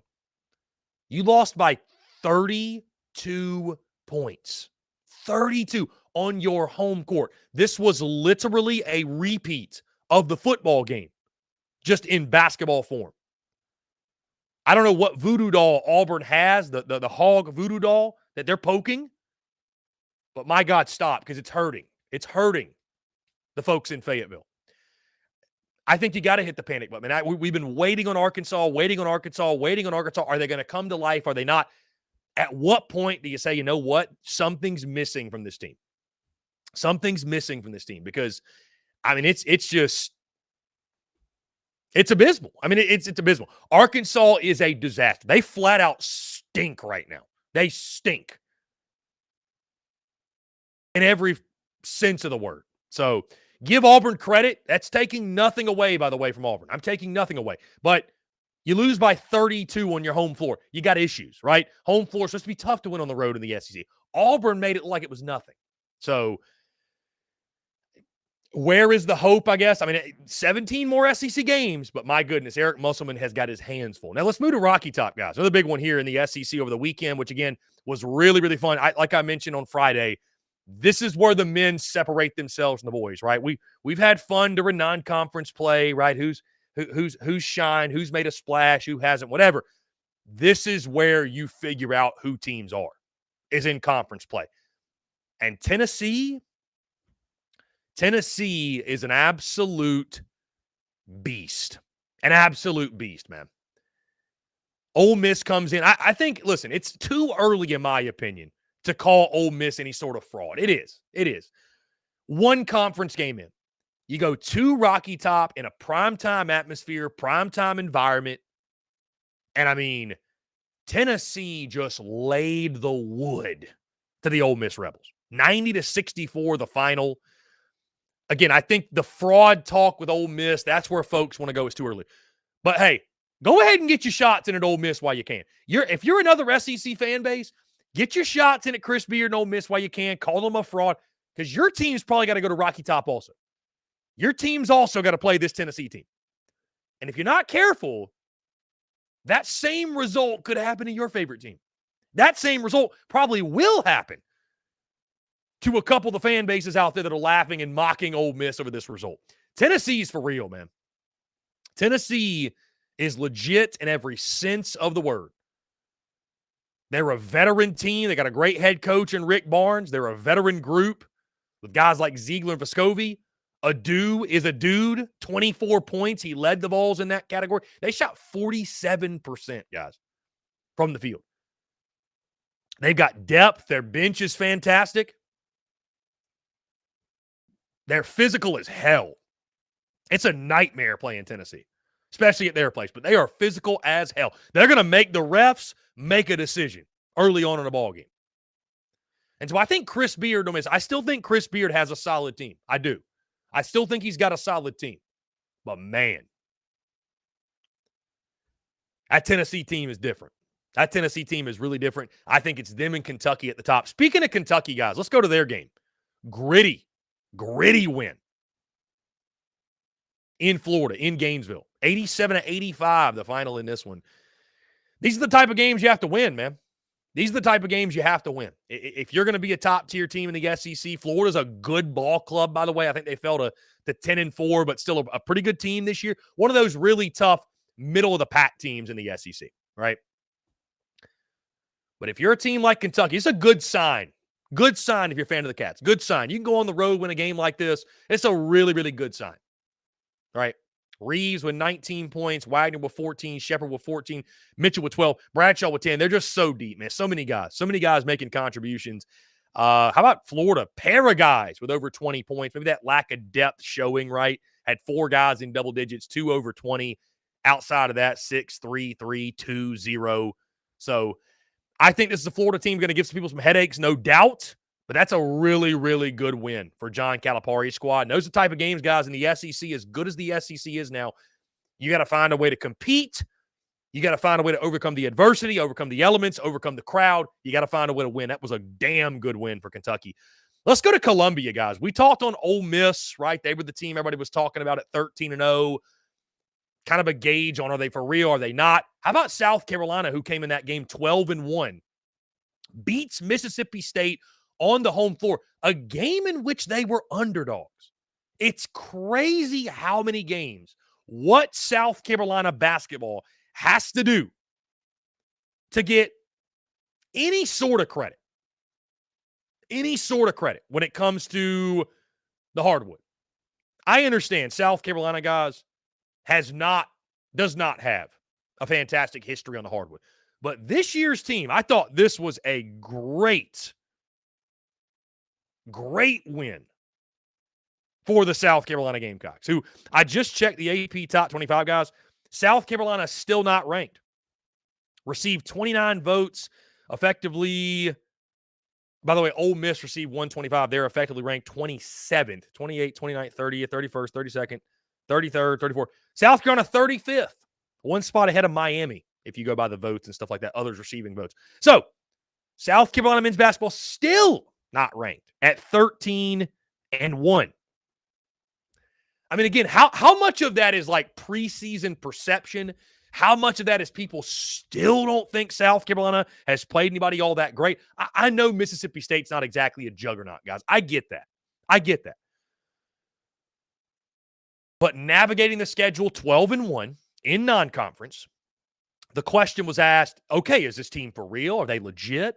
Right? They lost that game at Clemson. Clemson, by the way, in the latest AP Top 25, 21st. Lost a tough one to UNC, but they're a top 25 team. Clemson's a tournament team.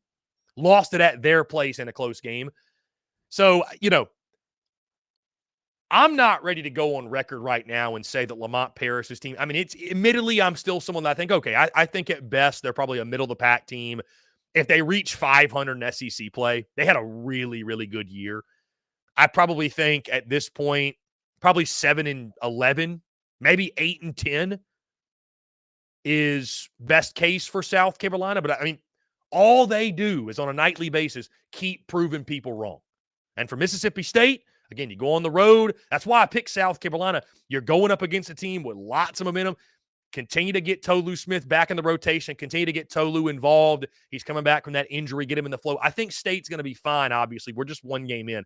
But for South Carolina, that's a massive dub. I mean, that's a massive dub. And you just continue to say, guys, what a job by Lamont Paris and company. The way they've been able to get that program off the mat after an 11-win season a season ago. Truly incredible. Guys, Alabama survived Memorial Gymnasium, in Vandy in Nashville. Proves to be, it's just stuff of nightmares. It makes no sense. Vandy's not good. Vandy stinks. But Memorial Gymnasium, tough place to play.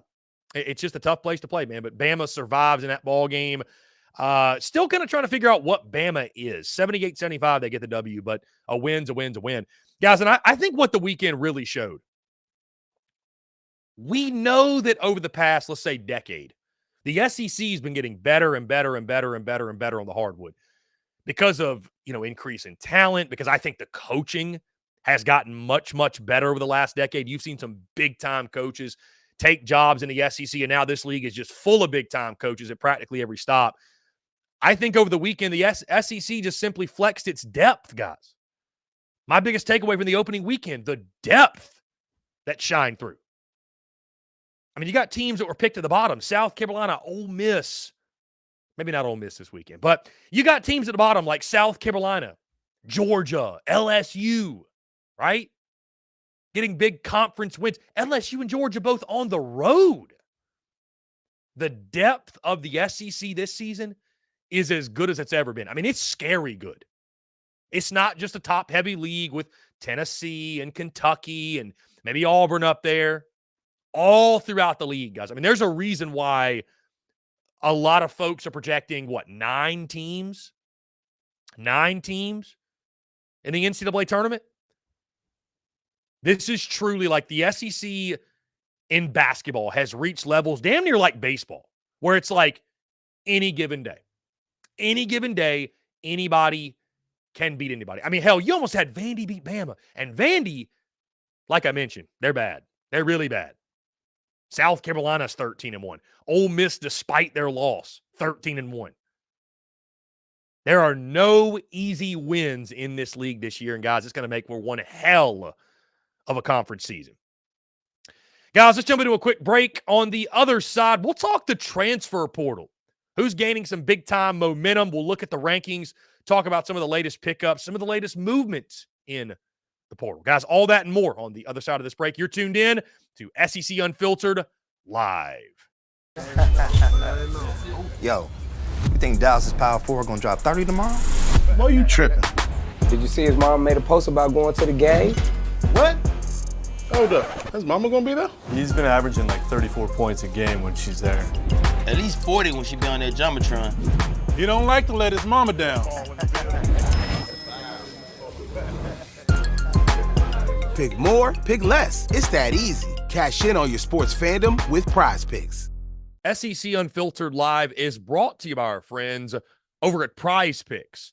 Go download the Prize Picks app or go to prizepicks.com. And when you do, use the promo code SECU to receive a 100% instant deposit match up to $100. Prize Picks is the simplest fantasy game on the market, focused around prop total entries. You pick 2 to 6 players, and you can win up to 10 times on any entry. Prize Picks has no sharks, optimizers, or mass multi-entry. It's literally just you against the projection. They also allow mixed sport entries. So, for example, you can take the over on LeBron, parlay with the under on Mahomes. They've got college sports, pro sports, literally anything and everything you can think of. They have got it over at Prize Picks. They also have a slick, easy-to-use mobile app, both in the App Store and Google Play, and they're rated 4.8 stars in the App Store with rave reviews. So many fans and listeners of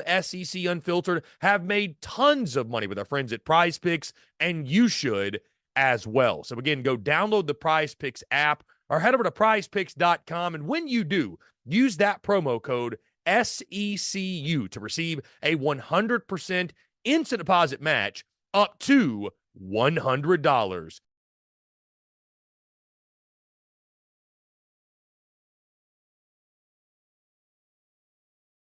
We're also brought to you by our friends over at MyBookie. When your money's on the line, choose a trusted sports book that gives you tools to win, like MyBookie. At MyBookie, it doesn't matter if your team is up or down. You can easily cash out or bet the game live to come out on the winning side. Use MyBookie for daily odds boosts, same-game parlays, and take advantage of huge prize pool contests. Every single sack, fumble, and touchdown is another chance to hit payday. To get started, go to mybookie.ag, and on your first deposit, use promo code SECU to grab a deposit match up to $1,000.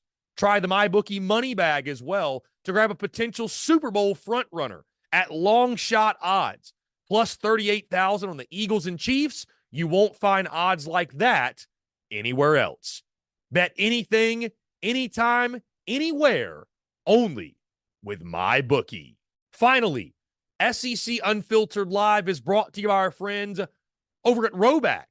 Guys, if you haven't heard of Roback before, it's time to check them out. It's safe to say I'd bet on these guys any day of the week because I absolutely love their gear. I couldn't be more pumped to work with Roback. It's simply some of the most comfortable gear that I own. From the performance polos to the hoodies and the joggers, it's some of the best fit and best feel around. Roback's performance hoodies are some of the best pieces of clothing I've ever worn. I can't emphasize how soft these things are with great stretch and breathability. They're simply some of the best hoodies out there. Odds are, guys, if you see me during football season, baseball season, basketball season, or just here on SEC Unfiltered Live, you'll more than likely see me in a Roback hoodie. Secondly, guys, Roback's performance polos, they're some of the most comfortable polos out there. They're moisture wicking with 4-way stretch, making them perfect for a game day, and they have the perfect fit. With crisp collars that don't lose their shape, I could not recommend these polos more. In all honesty, guys, Roback's been gaining traction big time. I'm sure you've seen them. They've been working with some of college football's biggest stars, such as Alabama's quarterback Jalen Milroe and former LSU head coach Ed Orgeron. So go check them out now and use the promo code SECU on Roback.com for a generous 20% off your first order. That's spelled RHOBACK.com. 20% off all bottoms, Q-zips, hoodies, and more with the promo code SECU. Ladies and gents, boys and girls, we are back here on this Monday, January the 8th, 2024. Guys, before we continue, really exciting stuff. We are adding contributors to our SEC Unfiltered team. Actually, first new article, or one of our first new articles, if you will, we're going to publish later today, basically immediately after this live show concludes, talking all things SEC basketball. So, guys, you're going to, as we increase these contributors, see content on SECUnfiltered.com on a day-in, day-out basis. We'll have a talented team of writers writing about anything and everything has to do with the SEC. So really excited about that, guys. Really excited about increasing the content on our website. Obviously, we invested a lot in that website, making it as good as we possibly could for you guys. So we appreciate you checking it out, SECUnfiltered.com. And again, guys, really excited to increase the content, add a bunch of talented contributors to our team. Also, guys, word on the street is we could be adding some shows, maybe even a daily live show to go along with this daily live show. So just stay tuned for that. Guys, we keep the conversation rolling here. The transfer portal is alive and well. Tons of movement over the weekend. I want to just discuss who's gaining some big-time momentum. What do the transfer portal rankings really mean right now? Let's take a look at it, guys. We'll first look at the national rankings when it comes to the transfer portal, guys. They look like this. Number one, the Louisville Cardinals at number one. Interesting. Number two, Colorado. Number three, Ole Miss. Number four, South Carolina. Again, these are national rankings. Number five, Syracuse. Number six, Missouri. Number seven, NC State. Number eight, Wisconsin. Number nine, Kentucky. Number 10, Washington. Number 11, Cal. Number 12, SMU. 13, Arkansas. 14, Purdue. 15, Florida State. 16, UCF. 17, Notre Dame, 18, Boston College, 19, TCU, 20, Minnesota, 21, West Virginia, 22, Virginia, 23, Texas, 24, Nebraska, and 25, Rutgers. You know, it's interesting. We talk about this stuff, guys, you know, just like it's, you know, signing day, the recruiting rankings. And, of course, the portal cycle is not exactly over, which trying to figure that out is it's just nearly impossible because it's like, okay, well, it closes on this day. It opens on this day. They can do this on this day. And it's just like, it feels like guys are in the portal like every other day anyways. You know what I mean? So it's like, just roll with the punches and try to keep up with it the best you can.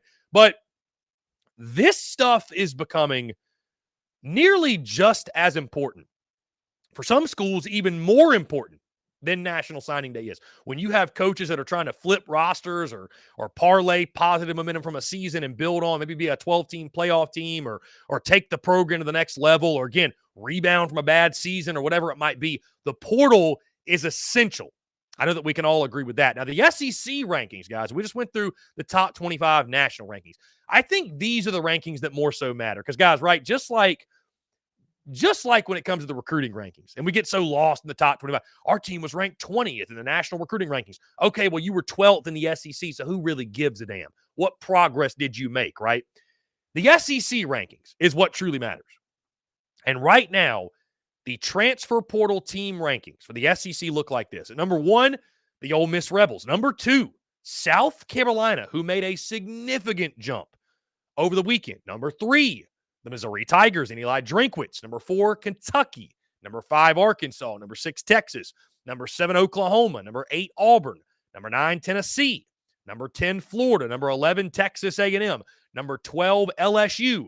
Number 13, Mississippi State. Number 14, Vandy. Number 15, Alabama. And number 16, Georgia. Now, there's a lot of things about these numbers, guys, that are really intriguing. When you look at the number of players who have departed, number of players gained, you can look at the talent levels of who's left and who's come in. Let me start first at who's at the bottom, right? You just heard me say Alabama 15, Georgia 16. What does it say about the Blue Bloods at the bottom of the transfer portal rankings? Why are they not using it more? Guys, I think it's a testament. And this does not apply in all cases, right? I'm not saying if you're ranked in the top 5 of the transfer portal rankings that your program isn't on solid footing, because we'd all disagree and we'd all know that's wrong. You can easily disprove that theory because, number one, Ole Miss just had an 11-win season. Mizzou just had an 11-win season at number 3. Kentucky's solid, right? I mean, they don't have major problems. So, to say that, well, those teams are at the bottom because they have the best foundations isn't necessarily correct, right? That's not a foolproof way to analyze that and break that down. But I think seeing Bama at 15, Georgia at 16, it does scream to the fact, guys, that the foundations are extremely solid with both, right? And we've seen Georgia and Alabama, by the way, use the portal to their benefit. And I think both coaches, both staffs, both programs would acknowledge that the portal, there's a lot of upside, there's a lot of positive with it. Georgia has lost 21 players at the transfer portal. Bama's lost 18. So, guys, I mean, the portal taketh away from those programs as well, right? I think only Arkansas has more portal departures, and yes, they lead the SEC with 22, right? Georgia's picked up 5 players in the portal, which you look at the rankings of those players, an average of 86.20. They're bringing in some studs from the portal, the 5 guys they've added. And then 3 guys from Bama have come in an 80.67 rating. But I think what it tells you, guys, is because there's different ways to skin a cat, right? There's different ways to win in college football. You can be a really portal-heavy team and win big. Saw it with Florida State, saw it with Ole Miss. You can still recruit at a really high level, a top 5, a top 3 level annually, build that way, build from within, and have a championship-level team. That's what Bama and Georgia are doing. I think it also goes to show, guys, again, the foundation's there from the standpoint of these programs have been recruiting well for a lot longer than just a couple years, like over a decade, like basically forever. I don't remember the last time Bama and Georgia didn't recruit well. So it's like when you recruit that well, right, today's backups are tomorrow's studs. They don't have to be as active in the portal, right, because their depth is so good. Their depth is so superior. Georgia's 2s and 3s could go out there and go to the ReliaQuest Bowl. Like, you know what I mean? I mean, Georgia's 2s and 3s could beat most SEC teams. Same with Bama. So I think seeing those schools down at the bottom, the foundations are so good from years and years and years of elite recruiting that they don't have to be as active. Now, you go back to the top. Ole Miss, Lane Kiffin, the Portal Kings, they took a little bit of a hit with the Quinshon Judkins stuff. They still sit at the top, of course, and what they've done in the portal is unparalleled by anyone else. I mean, it has been a hell of a haul for Lane Kiffin and company. Lost 16 players, but gained 12, and the 12 they've gained, guys, the 12 they've gained have been incredible football players. Incredible football players. Guys like Walter Nolan, Juice Wells, DeCamarion Richardson from Mississippi State, Tyler Barron, Tamarion McDonald, Princely Umanmielen, Key Lawrence from Oklahoma. I mean, they just one after another, after another, after another. Chris Paul Jr., the linebacker from Arkansas. Need I continue? But you look at who's number 2. Made a big jump this past weekend. The South Carolina Gamecocks. We talked about the importance of this portal cycle for Shane Beamer, for his time at South Carolina, right? Last year's portal cycle was detrimental, I think, to Beamer. A lot of folks started to say, man, maybe this guy can't pull him in like we thought he could. A lot of talent leaving. What's going on behind closed doors? And I was critical of it about a week ago. We talked about this, right? Pup Howard leaves from the program. Stone Blanton leaves. Give credit to Shane Beamer and company for steadying the ship and figuring out a way to replace those guys. Maybe with even better talent, right? Maybe with even better talent. You look at the guys who have come in. Bangali Kamara. think that's how you say his name. I could be butchering that. The linebacker from Pitt, 6'2", 200 pounds. That's a big pickup, right? You look at the linebacker from Charlotte, Demetrius Knight, who started his career at Georgia Tech. You look at some others as well. They've added. They've completely flipped the linebacker room to where at least I think, is there going to be this massive drop-off? Maybe not. Maybe that drop-off was a little bit over-exaggerated. You know, we talked about guys in the line of scrimmage. Kyle Kennard from Georgia Tech. They flipped the running back room, getting Rocket Sanders. Also, guys, the big pickups over the weekend on the line of scrimmage. On the line of scrimmage, South Carolina getting Aaron Parks, which, you know, it's funny with South Carolina fans. Whether I say something really nice about them, about the Gamecocks, or I say something that's critical, I can't win with some of them. That's why I just keep it a buck and keep it rolling. Either way, though, I said that Aaron Parks was one of the bigger pickups South Carolina's had this cycle. Maybe I went over the top a little bit. Maybe just a little bit. But, guys, you're telling me an Oklahoma offensive lineman, 6'4", 330. I know he didn't play in Norman. But Oklahoma has put out studs on studs on studs over the years. This dude was a former 4-star prospect. Again, Oklahoma don't take you if you ain't good on the offensive line. That's an offensive line factory. And, guys, anytime South Carolina, with their offensive line woes this past season, you land a Power 5 transfer up front, that's a big pickup. That's a big pickup. Also, you get Monkel Goodwine, the defensive line transfer from Alabama, former 4-star signee, 6'4", 275, did not play a lot. I don't think he even registered a stat. Good enough for Bama, though, at a high school. I've talked about it before. South Carolina. At South Carolina, you got to be a master talent evaluator and a master talent developer. That applies in the portal also, guys. That applies in the portal. There's guys you're reeling in, pulling in that have talent. Can the staff get the most out of them? That's really what it's going to come down to with the Gamecocks in 2024, I think. But when you look at what they lost, what they're bringing in, I think Shane Beamer and company doing a really, really good job of addressing some of those needs. I mentioned Missouri, guys, at number 3. What they've done in the portal. Some of the big guys they've picked up, while also getting a guy like Theo Weiss back. Brady Cook is coming back. Got a couple Florida transfers. Got a Miami transfer and Corey Flagg, the linebacker. Darius Smith, the Georgia transfer. Hayden Green, another Oklahoma offensive lineman. That was a big one. Real big one. Oriano Pride. I mean, what Mizzou has done after an 11-win season has been wildly impressive. Kentucky with Jamar Dumas Johnson and Brock Vandegrift and others. They just picked up a UAB wide receiver yesterday. Heck, Auburn just made a move in the portal. Just landed a guy while we were on air. Trill Carter, the defensive lineman, 6'2", 310 from Texas. Started his career at Minnesota, went to Texas. That's a big pickup. Texas A&M's been very active. Guys, Texas A&M, they've lost 21 guys. They picked up 17 guys out of the portal. Elijah Austin, the latest, the D lineman, 6'3", 250.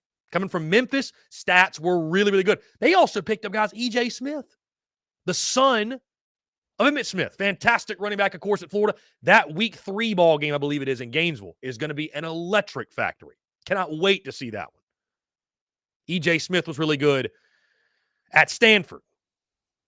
So I think Mike Elko and company early on building this thing. And we're talking biggest winners and losers, of course, guys. Florida's one that's really concerned me. They keep taking hits, man. It just seems like every day. And you know, I'm not as close to the Florida program as many others, certainly. So I don't know if some of these guys, maybe they're happy to see them go. But when you're seeing, and I know the offensive line wasn't good, and you're not going to see many fans shed tears when you lose players from a team that went 5-7. Like I totally get that.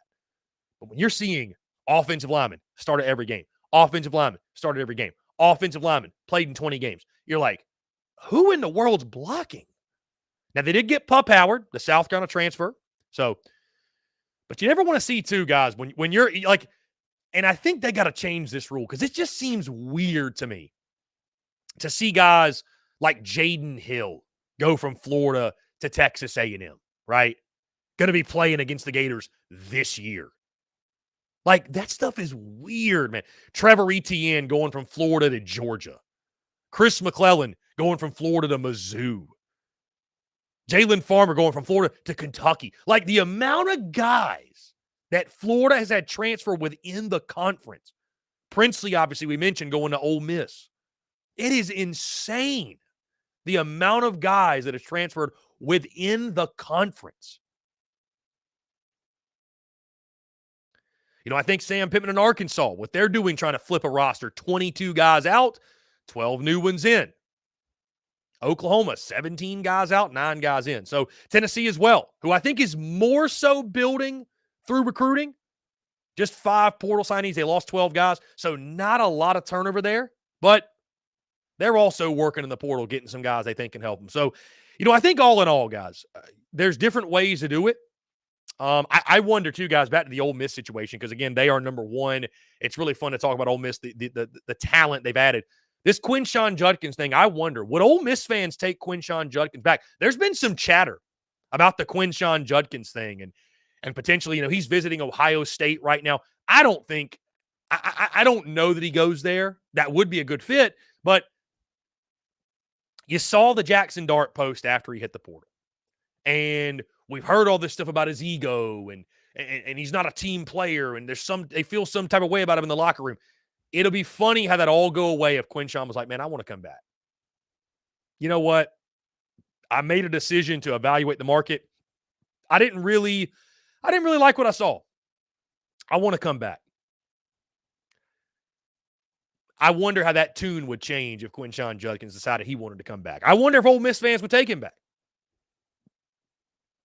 Either way, Ole Miss has been big winners in the portal. But, guys, what are your biggest takeaways? Who are your biggest winners? Who are your biggest losers? The cycle isn't necessarily over, right? But things starting to come together.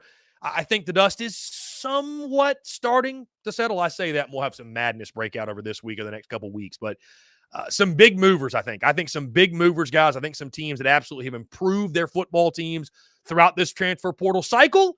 We'll see what that means on the field this fall.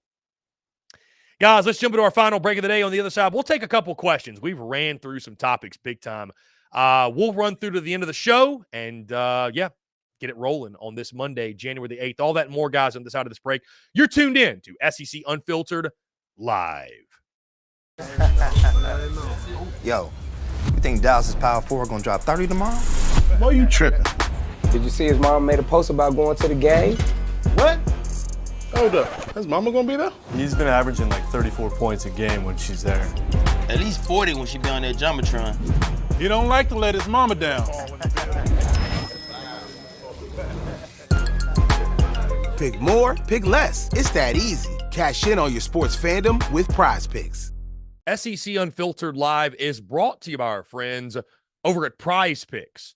Go download the Prize Picks app or go to prizepicks.com. And when you do, use the promo code SECU to receive a 100% instant deposit match up to $100. Prize Picks is the simplest fantasy game on the market, focused around prop total entries. You pick 2 to 6 players, and you can win up to 10 times on any entry. Prize Picks has no sharks, optimizers, or mass multi-entry. It's literally just you against the projection. They also allow mixed sport entries. So, for example, you can take the over on LeBron, parlay with the under on Mahomes. They've got college sports, pro sports, literally anything and everything you can think of. They have got it over at Prize Picks. They also have a slick, easy-to-use mobile app, both on the App Store and Google Play, and they're rated 4.8 stars in the App Store with rave reviews. So many fans and listeners of SEC Unfiltered have made tons of money with our friends at Prize Picks, and you should as well. So again, go download the Prize Picks app or head over to prizepicks.com, and when you do, use that promo code SECU to receive a 100% instant deposit match up to $100.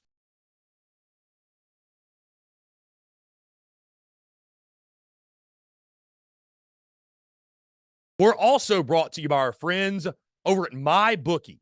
When your money's on the line, choose a trusted sports book that gives you tools to win, like MyBookie. At MyBookie, it doesn't matter if your team is up or down. You can easily cash out or bet the game live to come out on the winning side. Use MyBookie for daily odds boosts, same-game parlays, and take advantage of huge prize pool contests. Every single sack, fumble, and touchdown is another chance to hit payday. To get started, go to mybookie.ag, and on your first deposit, use promo code SECU to grab a deposit match up to $1,000. Try the MyBookie money bag as well to grab a potential Super Bowl frontrunner at long shot odds, plus 38,000 on the Eagles and Chiefs. You won't find odds like that anywhere else. Bet anything, anytime, anywhere, only with MyBookie. Finally, SEC Unfiltered Live is brought to you by our friends over at Roback. Guys, if you haven't heard of Roback before, it's time to check them out. It's safe to say I'd bet on these guys any day of the week because I absolutely love their gear. I couldn't be more pumped to work with Roback. It's simply some of the most comfortable gear that I own.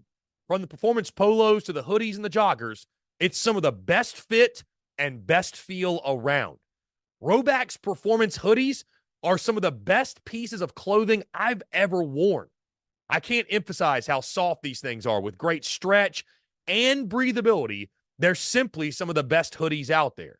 Odds are, guys, if you see me during football season, baseball season, basketball season, or just here on SEC Unfiltered Live, you'll more than likely see me in a Roback hoodie. Secondly, guys, Roback's performance polos, they're some of the most comfortable polos out there. They're moisture wicking with 4-way stretch, making them perfect for a game day, and they have the perfect fit. With crisp collars that don't lose their shape, I could not recommend these polos more. In all honesty, guys, Roback's been gaining traction big time. I'm sure you've seen them.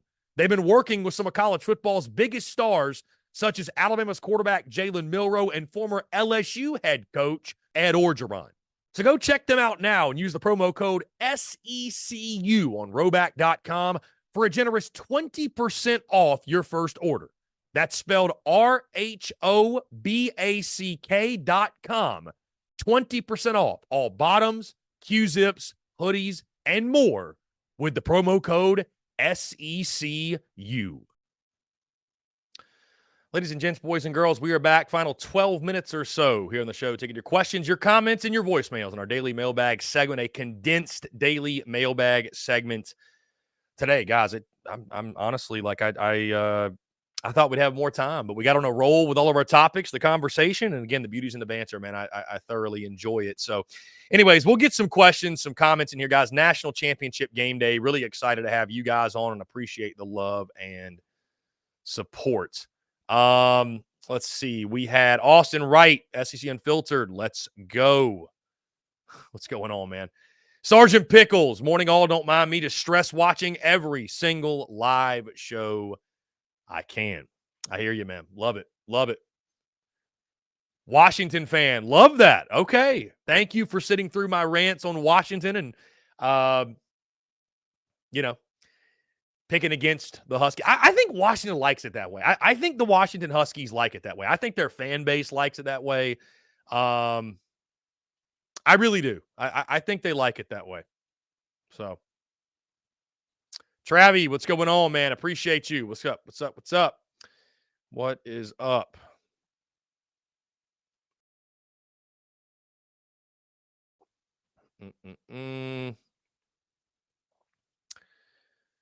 Many people asking about staff changes. Are staff changes going to happen at any point for anybody in the SEC, but especially South Carolina? Maybe, maybe not. I have no idea at this point, guys. I really have no idea at this point. I mean, I they can happen at any time, so I wouldn't be surprised if we get them. But at the same time, who knows? Let's see. By the way, guys, tune in tonight. I'm saying it right now. I'm saying it that we will have. What y'all think? Y'all want to do a national championship live stream? How y'all feeling about a national championship live stream? What y'all think about that? Are we feeling a national title live stream? I think it'd be a lot of fun. I think we will do it because you know what? I'm going to be watching the game either way, right? I'm going to be watching the game either way. Why not? Let's do it, right? There's a fun way I think we can do it exclusively on YouTube through our Streamlabs platform. I'll kind of see where we can stream it. We could do it like this, but I think we will. I mean, again, I'm going to be watching the game either way. You know what I mean? I'm going to be watching either way. So just stay tuned for that, guys. We may not. It's not 110%, which I know is extremely informal, but we'll just kind of have to wait and see. We'll kind of have to wait and see. No SEC team, too. If there was an SEC team, I would 100% be doing an organized live stream. We probably would have done a simulation. Definitely would have done a simulation as well. But either way, I know you guys will roll with the punches and rock with us, and will be a lot of fun. Again, guys, be sure to hit that subscribe button, hit that bell icon so you get notifications of when we go live, when we drop new video content as well. How about Tiger no longer being with Nike? That's a big storyline today. Who does he go with? I've seen a lot of folks say Kirkland's Signature, the Costco brand. That could be a good one. Cody Larmer says Tennessee and Bama close second and third. Because response to Ethan K's question, which team is consistently good in all three major sports? I'd say it has to be LSU. You know, that's an Ethan K. That's a great question. It cycles. It honestly cycles. You know, at one point I would have said it was Arkansas. Like 2 years ago, right? They had just won 9 games under Pittman. Eric Musselman was doing great things. Obviously, what Dave Van Horn and the baseball program does. I think you could have looked at them and realistically said that. You know, your question, who has the best big three? That's really the question.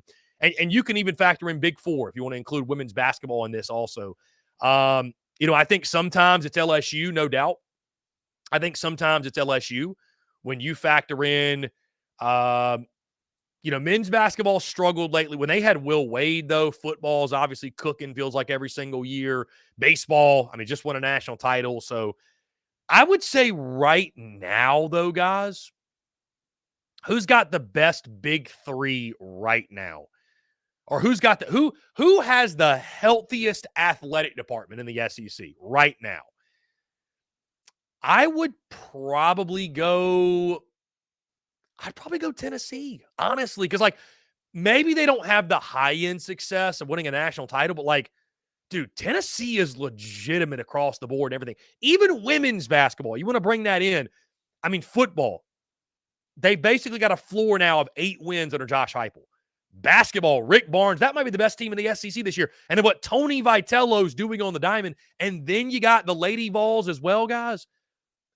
I think that's got to be the healthiest athletic department in the SEC right now. At one time, it was Arkansas. At one time, it was LSU. Maybe at one time, it was Bama. Maybe. But I think Tennessee, because they're just across the board. Across the board. Like, what sport do you look at in Tennessee and say, oh, well, they're just not very good. They're bottom of the barrel. Like, they're pretty good consistently in all of the major sports. So I think you got to go to Knoxville, go to Rocky Top for the healthiest athletic department right now. I'm just trying to think of others. I mean, because even teams that like have had a lot of success, you know, like Ole Miss and Mizzou, right? Both really good in football this year. Baseball struggled for both of them. Basketball for Mizzou is not very good. You know, I don't know. I mean, would you guys disagree? I mean, I think Tennessee. I think it's Tennessee. I really do. I think they've done a great job. Tennessee's done a great job in regards to, I mean, they've got 3 great head coaches in all the big 3 sports. They've done a really good job across the board, man. So I think I'd have to give the Vols the edge. Guys, SEC basketball power rankings are out. SEC basketball power rankings are out. How about the work, by the way? How about the work or how about the stuff with Pat McAfee and the ESPN stuff? You know, I think that's really, really fascinating, guys, because, you know, the comments about Pat McAfee, ESPN needs Pat McAfee more than Pat McAfee needs ESPN. I mean, really, truly, right? Like Pat McAfee, the whole reason ESPN wanted him is because he was doing hella numbers independently. And then you get people that are moaning and groaning upset. It's a great example of, you know, the there's this divide in any type of sports media between like the old heads, the old school guys, the big J journos, if you will, that they've cut their teeth in the industry and they come from an industry where you had to pay your dues and cover middle school volleyball for 15 years before you got the Auburn football gig or the Mississippi State football gig or whatever football gig it might have been. Like, you really had to pay your dues. And those guys can't stand to see folks like Pat McAfee, to see others in the media industry, the digital media age, where you can literally go online, create your own entity, start it from zero, and build it up and have a voice. And get to the top in some cases. If you're good enough, get to the top. They hate that. I mean, people hate that. Those old school media guys hate that for whatever reason. So, I don't know. I think McAfee, though, to call them out, I thought it was electric, number one, content-wise. But, he doubled down today. He doubled down today on it. So, which I think is smart. I think it's smart. I mean, that's stand on business. Stand on what you said. Stand on what you believe in. And Pat McAfee certainly has done that. So,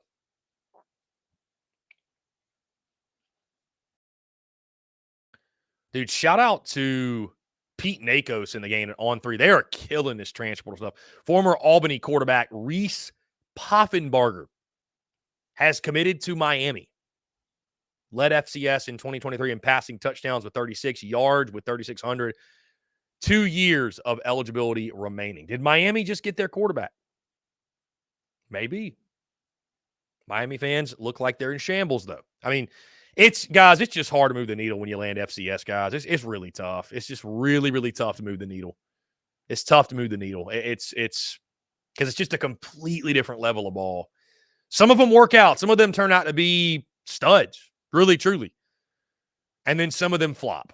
A lot of them flop. So, but some hit. Maybe that'll be a guy that hits for Miami. Guys, again, I appreciate you all tuning in. Thank you all so much for the continued love and support. Be sure you hit that subscribe button on YouTube. Hit that bell icon as well, so you get notifications of when we go live, when we drop new video content. Also, guys, be sure to subscribe to the podcast, iTunes, Spotify, Google Podcasts, wherever you get your podcasts. We drop those daily. Content bleeding out of the eyeballs. And speaking of that, guys, content bleeding out of the eyeballs on X, Facebook, Instagram, YouTube, TikTok, wherever you get your content. So excited for the national championship game tonight. We probably will go live, guys. I just said that. National title game live stream.